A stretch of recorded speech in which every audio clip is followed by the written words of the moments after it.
kur tās cīkā ir, bļ. Zdaro, vēlēts iekšā. Sveiki. Slaviks. Katrīna. Pirmā braukšana, ja? Jā. Nu taisās durvis, ja melcam, nu ko tu baigi ausis aptēr? Jūs jau turaties, mēs jau vēl neesam sākuši braukt. Neko nevar zināt, droši pirmā vietā jāaptēr.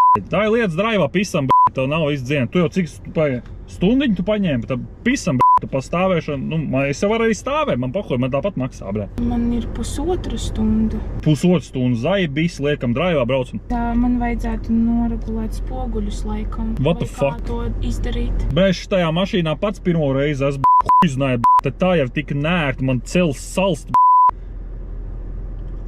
Tu nevajag mošku uz nākošo reizi pieregulēt spoguli, bet es šīs nezinu, kas tur jādara jau tajā, brēd. Tad nākamreiz. Šeit ir jāregulē tie. Kas jāregulē? Ātrums, vot. Ātri un bez žēlstības, pisam jaunkundzīti, tev pirmā braukšana? Jā. Nu tad tā uzreiz varētu teikt, domāju, ne, ko tu te p***lējies, karoči, ar elektroauto aizbraukus? Nē, es vispār uz manuālo pieteicos.